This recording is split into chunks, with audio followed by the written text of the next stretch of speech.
gold on my neck. My pistol's close at hand. All right, back on the Young Turks. We've got a lot of foreign policy news for you guys today. Let's hit Mexico and Colombia. Some, generally speaking, some pretty bad news, although some good news coming out of Colombia. So in Mexico, the situation is devolving by the day, by the minute. There was a deadly riot in a Mexican jail, killing 28 people. Now, why is that relevant? Well, it's a big story, but the bigger relevance is the gangs. The gangs fought one another. They weren't fighting the guards. They broke through some doors, and they apparently somehow smuggled in guns and shotguns, etc., into the jail, and had this massive war, killed 28 people within the jail. The guards couldn't begin to control it, okay? Now, that's bad enough, but on the same day, in a separate incident, gunmen used a heavy truck to block a highway in the western state of, God, I'm terrible with these pronunciations, a western state of Mexico. I'll go with Michoacan. There's no way that's right. Okay, anyway, so they block the highway, cops are coming down, they basically ambush them. With sniper fire, Mexican hitmen killed 10 cops, okay? The authorities say we're not sure in that gun battle how many of the drug cartel side died. That means none of them died, okay? Because if they had died, believe me, they'd tell you right away, right? So that was just a massacre, right? And the reason I tell you all this is I don't think, we got to hit the panic button. I don't think people understand what's happening, okay?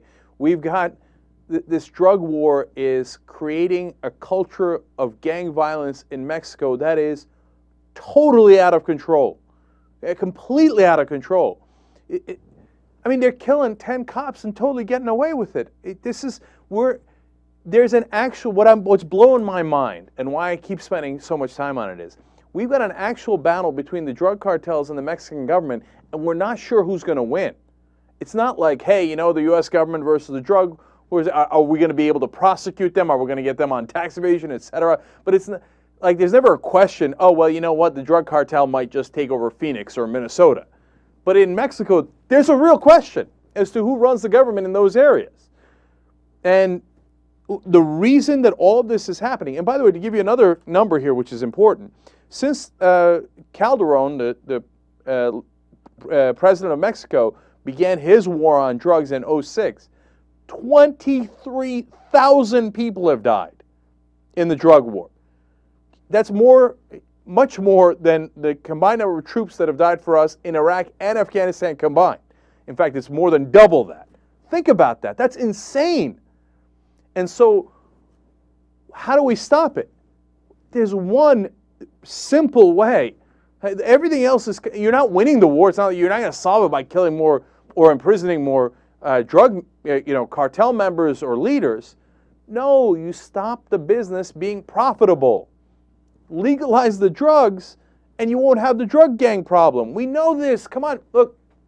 It happened in this country when the gangsters, the Chicago gangsters, Al Capone, etc., took over places and corruption was rampant. Why? Because we made alcohol illegal. Are we ever going to learn from history? Ever, ever.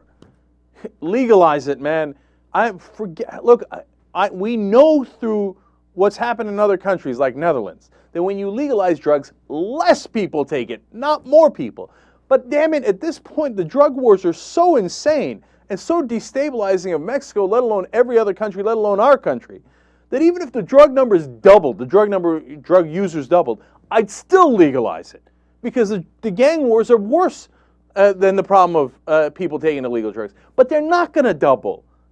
We've seen in almost every country they actually go down, they don't go up. Come on, man. This is madness. All right. It's the problem, and we've had this in Afghanistan, we have it in Mexico, we have it in all these issues, is that you can't get the politicians to change their damn minds. Once they start a war, they can't ever stop it. No matter how stupid it is, no matter how counterproductive it is. And so, all right, we got a war on drugs. It would be weak to give in. Who are you giving in to? I don't know. Maybe if I scream at the politicians enough, they'll stop being stupid. I probably not, though. But I'm going to give it a shot, because that's all I got, okay? look, call your congressmen and senators. We've got huge momentum on at least legalizing marijuana. You got to push forward on that, okay? Because people's lives are on the line. Now, over to Colombia, some good news. Amazing rescue of hostages in an operation they called Operation Chameleon. These hostages, 4 of them, had been held for 12 years. Can you imagine? And one of them, when he was rescued, still had like a chain around his neck. Ooh, 12 years, man. Like, thank God they got him. They got these 4 guys. They'd been captured in a raid in 1998. But the FARC rebels in Colombia still hold 19 soldiers and police officers who they're hoping to swap for guerrillas. And Uribe's government is saying, hell no, you're not going to do that. And we don't negotiate with these guys. And what's one of the major problems in Colombia? Drugs. Okay, now the FARC situation is a little different, but both sides make money from the drugs smuggling, and it winds up complicating the matters in Colombia as well. Okay, now back to Afghanistan for a second. It's what I referred to in the Greenwald interview. Right now, there's an article in Washington Post today saying, man, everybody's concerned. Things are not going well in Afghanistan. The idea that we could effectively execute our military strategy and our counterinsurgency strategy and get it all done and get Afghanistan stabilized, declare victory, and start to withdraw by Obama's deadline of July of 2011, I mean, it seems comical, right? So then why? Because Marja was supposed to be easy. That was our first initiative, right? And that's a small little town, and we were supposed to win that and then show it to the press, go, oh, look at this, oh, Marja, what happened now? Well, now we're going to Kandahar and taking it from there. Except we got stopped dead in our tracks in Marja. And right now, civilians are fleeing Marja. They're worried about getting killed by the Taliban at night or us, accidentally, right? And reports from Marja, the civilians say exactly that. They're like, we don't know which side we're going to get killed from. And to be fair to us, they say, look, we don't think the Americans or the NATO troops are trying to kill us, but they do wind up accidentally killing us a lot. And then the Taliban, if you work with the Americans, then they kill you. So they're fleeing. And both sides are in a heated battle. So as things are going poorly, then it looks like, well, we're now going to make July 2011. So the question is, what's the proper response? There's 2 possibilities. One is you say, okay, no mas. This is not working. It's not going to work. Well, the other possibility is, no. Extend it for another, year, 2 years, 10 years. Because then if we just spend another 8 or 9 years there, then I'm sure Afghanistan will be resolved. That's definitely the direction that the generals are going to want to pull Obama in. He better hang in strong. And as I say it, I think, what am I talking about? How is that going to happen?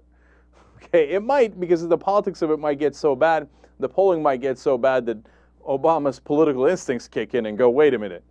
Although the people in Washington want me to continue this war forever, I might actually lose an election if I do that. That's what we're hoping at. And then as I was looking at this whole thing, I thought, Jesus, why are these wars the longest wars we've ever fought in? Afghanistan, literally, longest war ever for the United States. And the answer is obvious. Because in the old days, they were actual wars. You go to war with Germany, they dig trenches, you dig trenches, boom, you butt heads, and you see who winds up, with more dead people the next day, and then you take some ground, et cetera, but there are battles, and battles get resolved. These are not wars. What's going on in Iraq and Afghanistan is, all right, let's go in and try to find a Taliban sniper over there, and a Taliban unofficial governor over here. They're police actions. And so is the police action to stabilize a region of the earth going to take longer than actual battle and war? Of course! One of the reasons is it just flat out takes longer to do counterinsurgency. The other reason is, well, my God, man, there's no end date. When do you say it's been stabilized enough? Apparently, the answer is never. We are wasting so much money in Afghanistan and Iraq. We've already gone over just hard dollars, let alone the health care costs for the soldiers, let alone all the long-term costs. Hard dollars, spent $1 trillion. We got 10 million people out of work in America. I'm sorry, 10% unemployment. We've got and 8 million extra people that are unemployed now after the recession. What are we doing? Spending $1 trillion on being the cops in Afghanistan and Iraq. If you had strong politicians, they would say, hey, you know what? Yeah, the Republicans are going to criticize me, and they can kiss my ass, not on the left, but not on the right, but right in the frickin' middle, okay? And the Washington media establishment is going to poo-poo and say, oh, are you weak? And I got another thing for them, okay? And I know where they can put it. This is not working. It's not going to work, and we're wasting American taxpayer dollars. I care about the deficit. I care about the budget. I care about the American troops' lives. I'm getting out. It's over. That is the strongest and most courageous thing to do. But politicians rarely have that kind of courage. Instead, they want to say, well, I didn't lose the war. I'm not weak. I'm strong. Here, let's spend more defense money there. Oh, yeah. Oh, contractors, you're getting rich. Oh, that's fantastic. Everybody in Washington is ecstatic over the war. Last question to leave you on in Afghanistan. If you support the war, okay, just tell me, when is it over? Okay?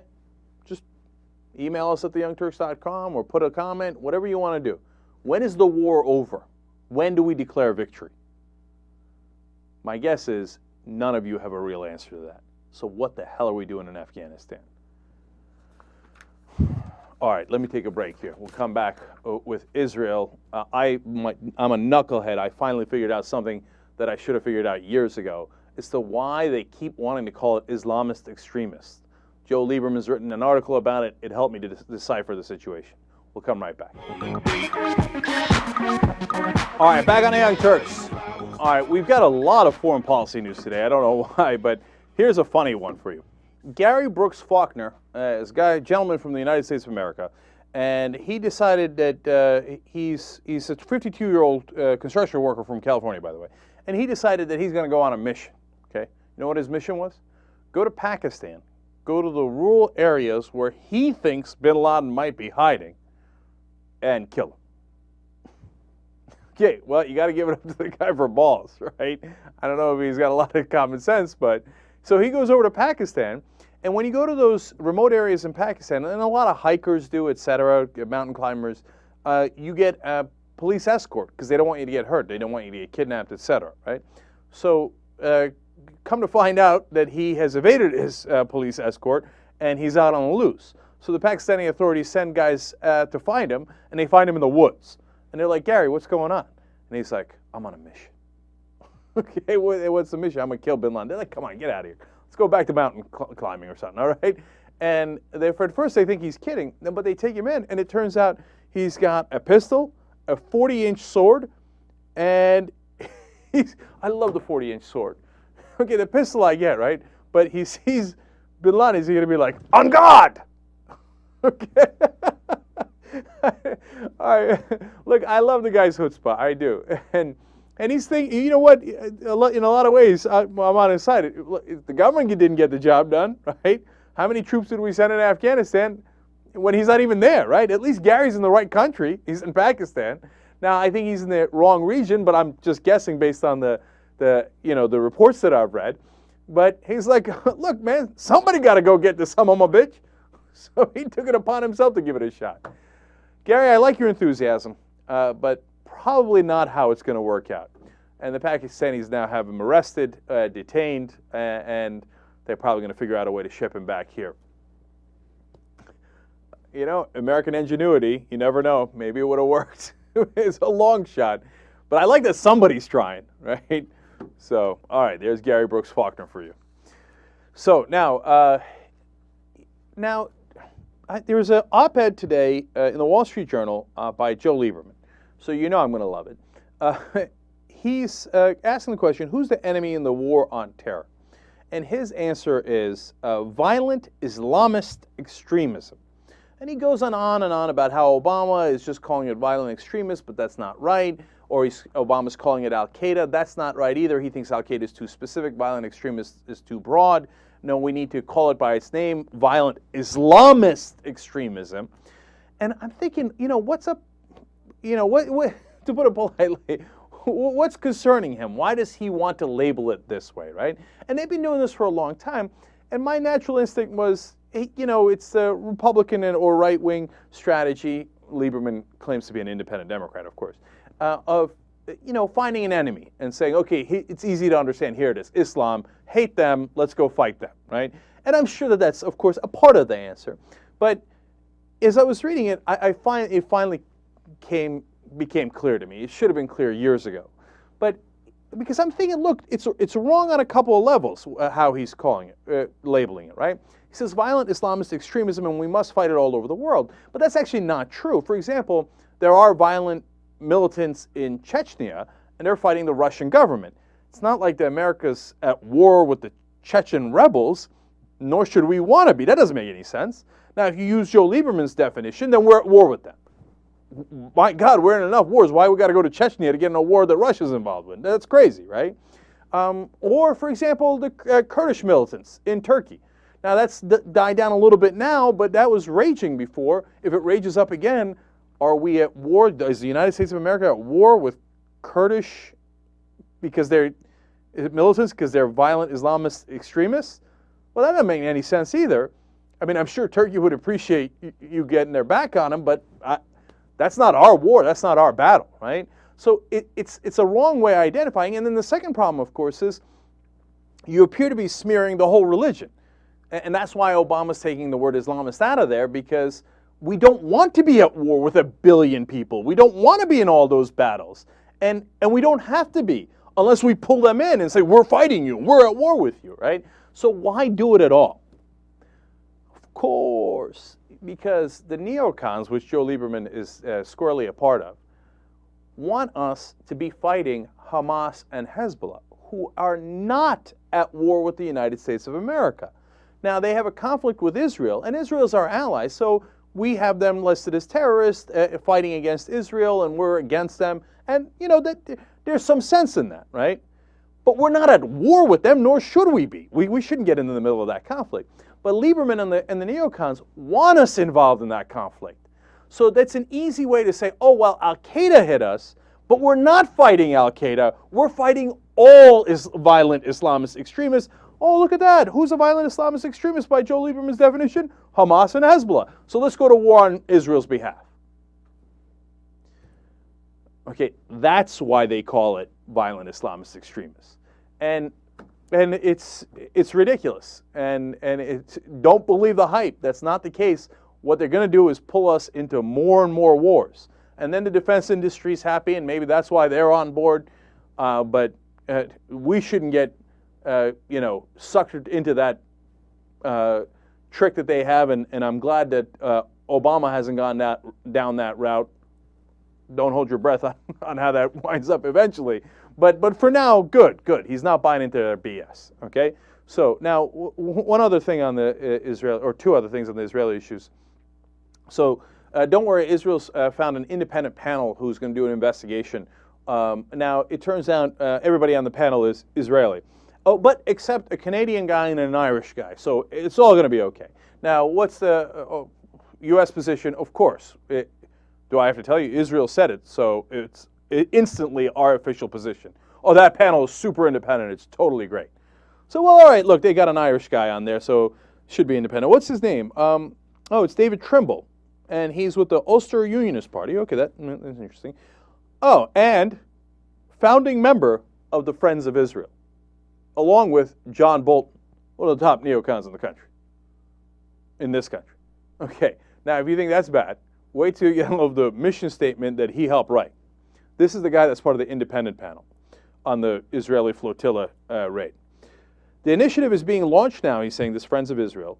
Its sponsors said in a statement, because of their outrage and concern about the, quote, unprecedented delegitimation campaign against Israel, driven by the enemies of the Jewish state and perversely assumed by numerous international authorities. In fact, today, Israel is a fundamental actor for the future of the West. Although the peace process is important, the members of the Friends of Israel initiative are more concerned about the onslaught of radical Islamism as well as the specter of a nuclear Iran, since these are threats affecting not only Israel but the entire world.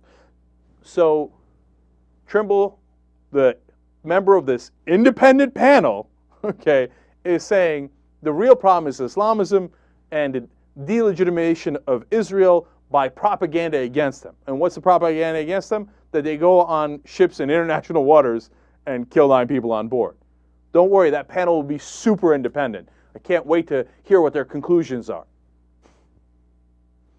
It's a joke, man. The whole thing's a joke. That's why nobody trusts us as the United States as neutral actors. We sign off on that joke of a panel. How do you think David Trimble is going to vote on that panel? Is he going to all of a sudden be like, hey, you know what?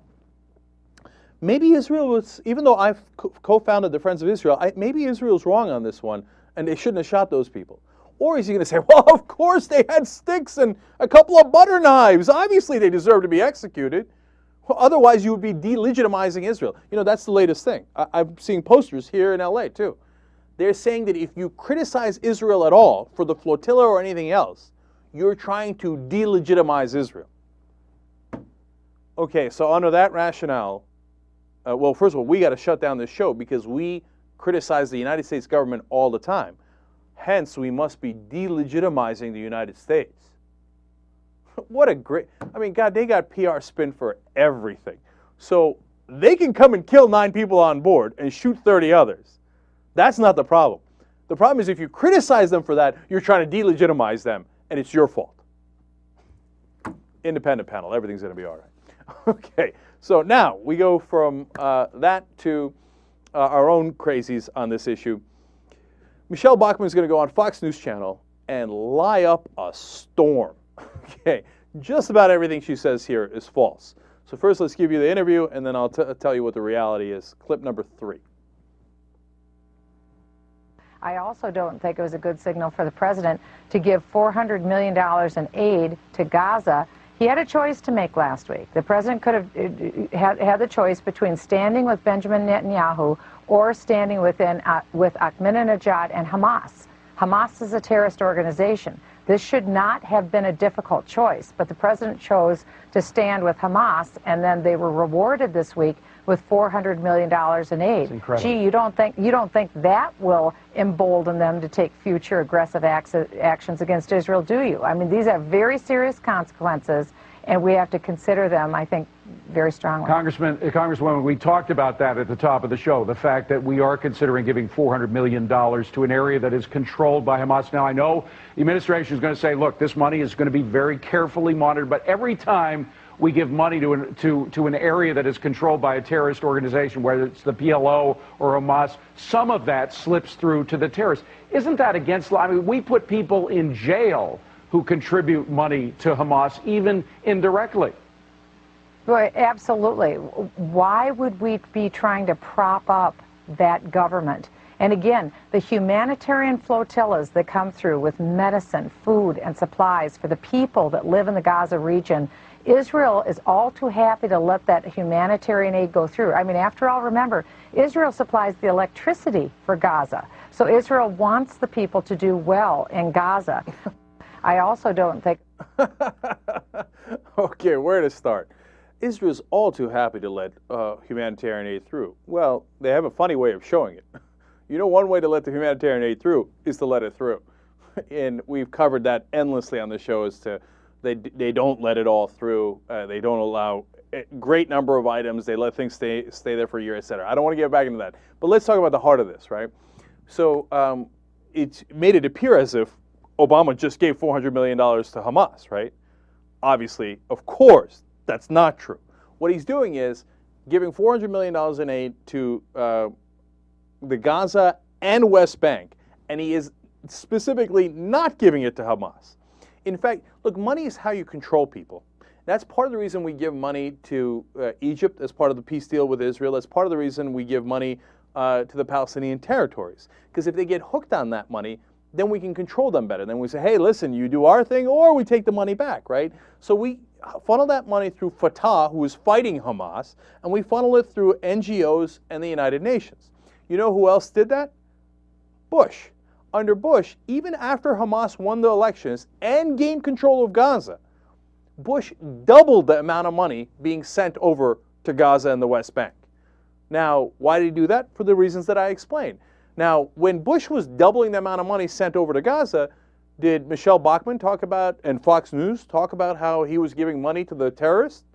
Do you remember that? It's weird, I don't remember that. Oh, right, they never talked about that. But when Obama does the same thing, In fact, he's following Bush's policy on this. They say, Obama, of course, giving the money to the terrorist Hamas. It's factually totally incorrect and obviously done on purpose to mislead. And look at that supposed news anchor, David Assman, right? When she flat out lies about giving it to Hamas, he says, oh, exactly, incredible. And then he comes back and pulls a Cheney. Well, you know, he's giving it to the area controlled by Hamas. It's like when Cheney said, we're attacking Iraq because it's the area from which terrorist attacks kind of came. Okay? They want to mislead you on purpose. By the way, if you're concerned about how we're giving money to Hamas, as she said there, which of course, as I said, is not true. How about the money we give to Israel? It makes it seem like Obama's only giving to the Palestinians. Of course, you're not going to be surprised to find out that Obama has increased aid to Israel. Boy, he's really getting tough on him. From $2.7 billion to $2.85 billion next year. So the UN, non-governmental organizations, and Fatah that are getting the money for those territories, $400 million. Israel, $2.85 million. Okay, and you might think that that balance is okay. You might think that balance is wrong. But obviously, Obama's supporting Israel a hell of a lot more. Look, for the bottom line on all this is for them to claim that Obama is against Israel and on the side of Hamas, like he's too soft in his support for Israel. Look, we just live in different worlds, man. I mean, maybe, or we live in the same world and they love the propaganda and they don't give a damn about the truth, okay? That's probably closer to truth. But Obama being soft on his support for Israel is a joke. Okay, now we go to Representative Steve King. He's got a bone to pick with Obama. He thinks he's leaning towards one side. Let's find out what that side is. Let's go to clip number 4. When you look at this administration, I'm offended by Eric Holder and the president also in their posture of this. But it looks like Eric Holder said that we were that white people in America are cowards when it comes to race, and I don't know what the basis of that is.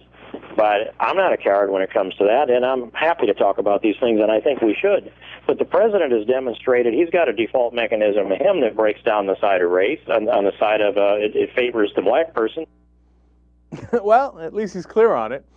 Right? And it's not the only time Stephen King had said that. He also said when Obama had an Irish cop and a black professor, who did he side with? No, Steve King really believes that Obama favors black people over white people. And so does Glenn Beck. So, I mean, what are you going to do? By the way, of course, he lied about Holder. Holder didn't say that white people are cowards for not talking about race. He said the whole country is, that all the races have to talk to one another and that we have to do a better job together. But, of course, that's not what Republicans do. They divide and try to conquer. So they say, oh, no, you see how they're against white people. You see, I'm talking about race. See, I'm not scared. It's all black people's fault. Boom, not coward. Okay, that's one way to go. So that's Steve King for you. Now, let me do Franken and Barney Frank. So, you know, when I was in Washington, I had some conversations with folks, and they said, be wary of Barney Frank.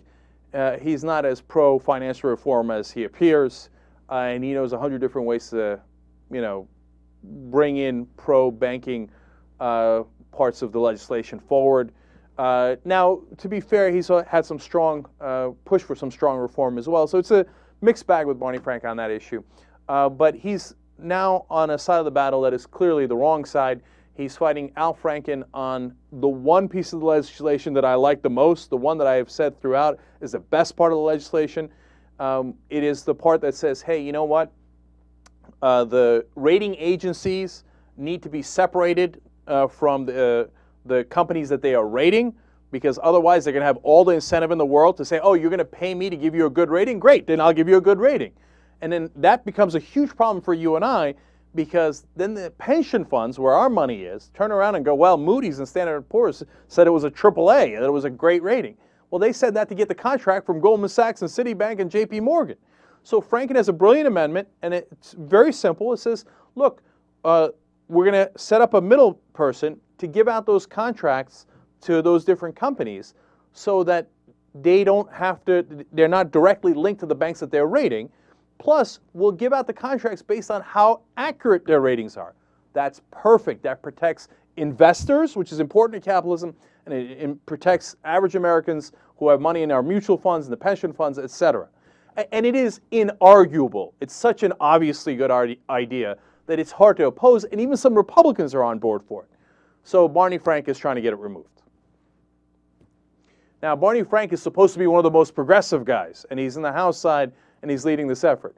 And he has the excuse of, no, I'm not against it, because you can't be against it. It doesn't make any sense. So he says, well, no, I want to put together a commission to study it for a long, long time and then have them come back with suggestions. And Frank's people are saying, what possible suggestions could they have? No, just everybody agrees it's the right thing to do. Let's put it in. Now, why is Barney Frank doing that? There's no other reason other than to help the banks. So be wary of Barney Frank. And then he pretends to be all outraged because Frank's people are talking to the press about this. What were they supposed to do? Just lie down while you take it into committee and take the provision out? Oh, like you're angry because Al Franken's fighting back. Well, I love that he's fighting back. So, again, on Franken's side, and remember what I told you in an earlier show.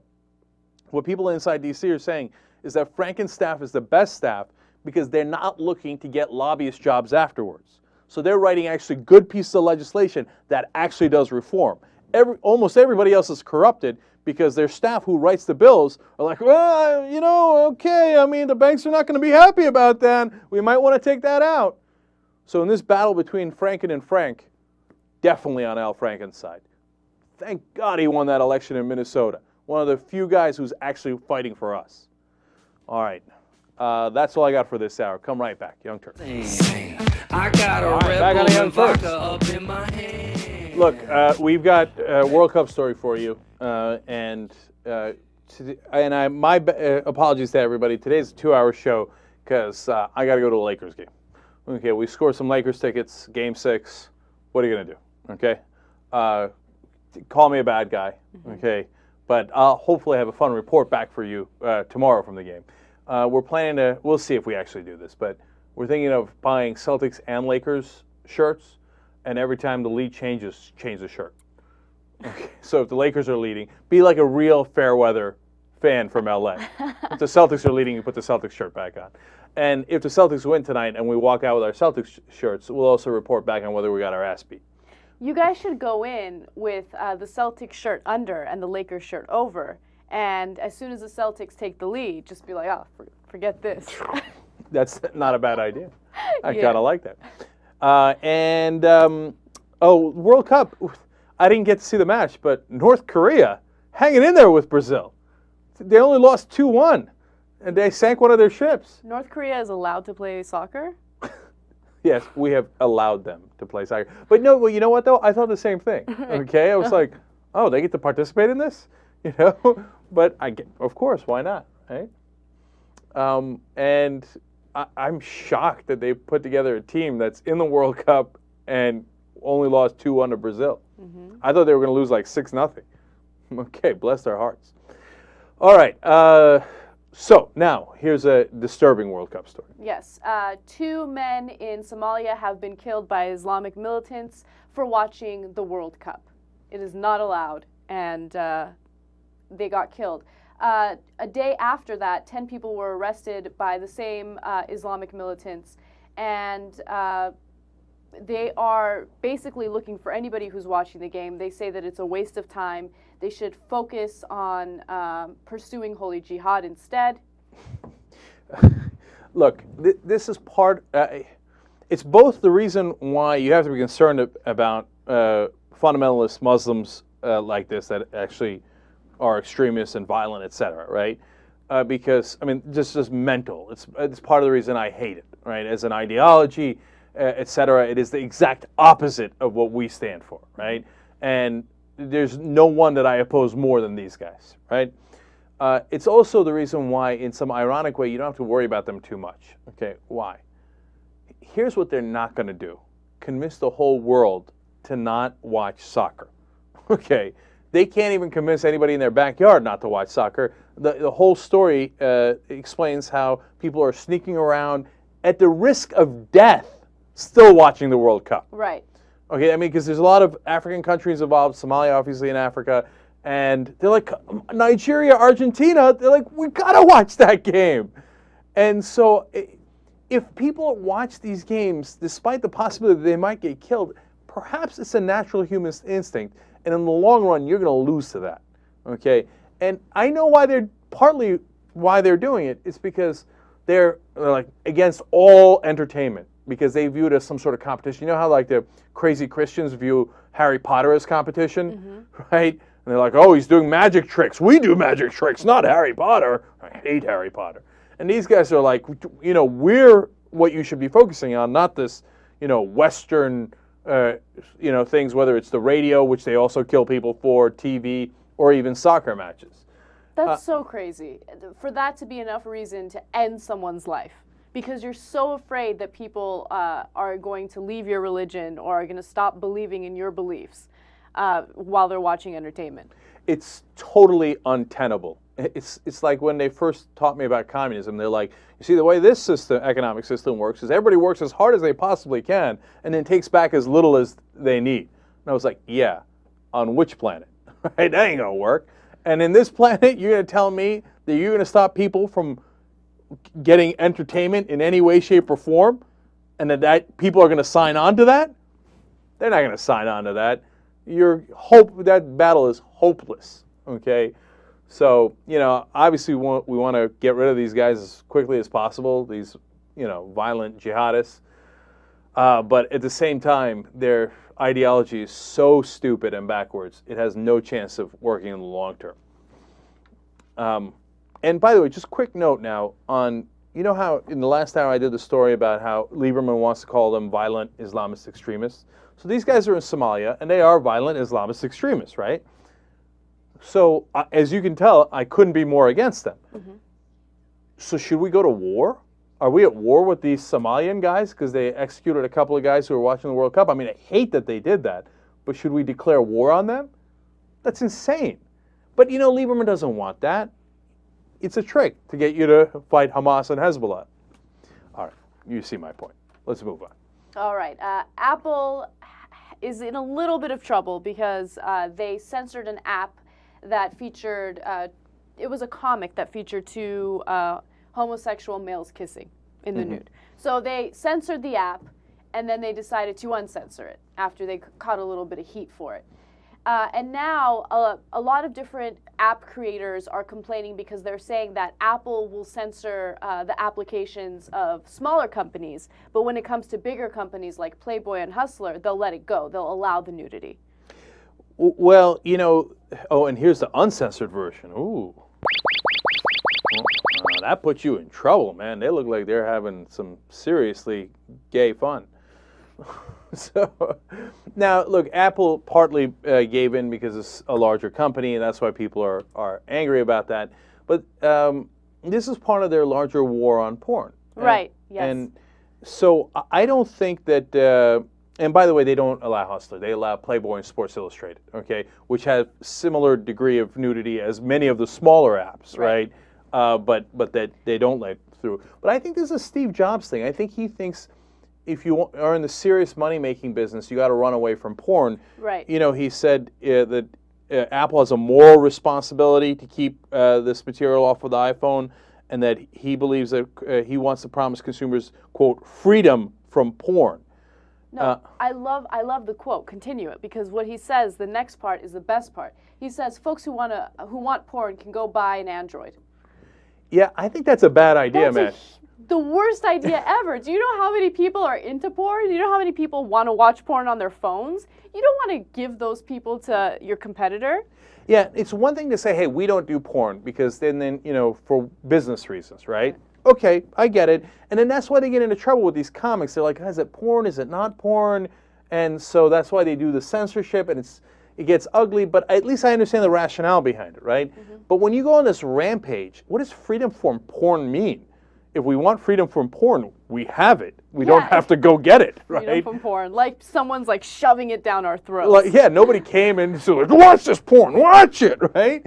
No, we usually voluntarily go watch the porn, right? Seems like a Bushian war against porn, right? So that doesn't make any sense. But then the terrible idea is to say, all you guys who like porn, which are all of you guys, go buy an Android. Exactly. That's disastrous. By the way, Android, pretty awesome phone. No, you have that now? Yeah, Android phones I'm impressed with. I have an iPhone, but luckily at least I'm free from porn. You're free from porn, thank God. Whew. The other day, porn tried to attack me, and I was like, I got an iPhone. Back away. Back away. I got freedom from porn.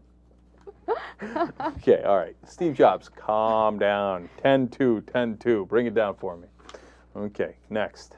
Did you talk about this? Yeah. You did. Disaster. She loved that story. I love the Gary Brooks Faulkner story. That's the guy who was trying to kill bin Laden. All right, tough guy, calm down. Okay. By the way, I left out one small part of that. He had Christian verses with him. Yeah. And he was going to holy war. He's like, he wants a holy war. I'm going to bring it to him, right? No, my favorite quote is someone asked him why he thought he could capture bin Laden, and he says, God is with me, and I'm confident I will be successful in killing him. Yeah, except he got caught on day one. like instantly. He's like, with a pistol and a sword. he's sitting in a Pakistani jail. He's like, God, why have you forsaken me? I had the sword. I was ready. I'm still on the guy's side. I mean, the holy war is goofy. He was never going to do it, etc. But, at least somebody's giving it a shot. Yeah, his heart is in the right place. It's really sad when our government can't capture someone like that and actual citizens feel like it's their obligation to do it. And you know what? That one guy in Pakistan probably has a better shot than the 100,000 troops we have in Afghanistan, because at least he's in the right country. Okay. Now, I think we're going to get bin Laden because of the drone strikes inside Pakistan, etc. And we're doing some good intelligence work inside Pakistan. So I don't think we need Gary, right? Mm-hmm. But I like that somebody's giving it a shot. Right. All right. What's next? Touchdown Jesus in Ohio was struck by lightning and burned to the ground. Oh, disaster. I love its nickname, Touchdown Jesus, because it looks like it just had a touchdown, right? Well, it didn't have a touchdown. I love Anna's football and sports knowledge. It's like a ref signaling touchdown, because a touchdown has occurred. Oh, I see. Okay. Now, here's unfortunately what happened to Touchdown Jesus. Fail. How crazy is it that it got struck by lightning? Not at all crazy. If you build a giant structure on top of a hill, it has an excellent chance of being struck by lightning. Okay? And meanwhile, people are like, of course, now when good things happen, it's always because of Jesus, right? Or earthquakes happen, bad things happen, that's because of Satan. Mm-hmm. So what did God intend by burning Touchdown Jesus? Was that did people of Ohio done something wrong? Did Touchdown Jesus do something wrong? Or is it a good thing? He just wanted to light up the sky a little bit, have some fun? I think it was the work of the devil. Oh, okay, but wait a minute. Does the devil do lightning or does God do lightning? Because I get mixed up sometimes. I think it could be both of them. Oh, because maybe they're beefing. Right, they're beefing. And God's like, okay, boom, here's what I'm doing with an earthquake. And Satan's like, oh yeah, take this, Touchdown Jesus, and throws a thunderbolt at him. Okay, yeah, that's not a bad theory. Right. That's not a bad theory. By the way, a former horse trader Lawrence Bishop and his wife financed that statue, and it cost $250,000. Yeah, so $250,000. And it was made up in smoke. And it was made of plastic foam and fiberglass over a steel frame. Yeah, the steel frame, again, on a hill, maybe it doesn't have to do with God and Satan fight. Maybe it's just that's the kind of thing that attracts lightning, and they should put a couple of thoughts behind it next time they put up one of those giant structures on a hill. I'm just saying, okay? You might want to look into science a little bit. Not that I know the science of it very well myself, but all right. So there goes Touchdown Jesus. Sad day. All right, next story, my second favorite story of the day, sexomnia. Sexomnia, turns out, is more common than we previously thought. Canadian researchers did a study that found that 1 in 12 people admit to attempting to initiate sex while they're asleep. So that's what sexomnia is. That's what sexomnia is. You're asleep and you're trying to engage in sexual activity. So they say 1 in 12 are doing it. And now, of that, did they explain that 90% of it are guys who are faking being asleep? They did not explain that, but they did explain that it's more common among males than females. It is? Oh, didn't see that coming. Huh. Yeah. Oh, no, I was sleeping. I had sexsomnia or something. Oh, you woke up? Oh, no, yeah, my bad. I was just, sleep. It's fucking. So That's literally what this is. Yeah. So 10% of the males admit to trying to initiate sex while they're asleep. 4% of females admit to it. Yeah, there's a lot of things weird about this study because a lot of them claim they don't remember, but then they admit to initiating things while sleeping, right? While not remembering. And part of it is sex. The other part is that they go to work on themselves. So in the middle of the night, they're logging in some hours. Now here's the reality of it. Okay, it's not really 1 in 12. That's a crazy number. And they explain this later in the study.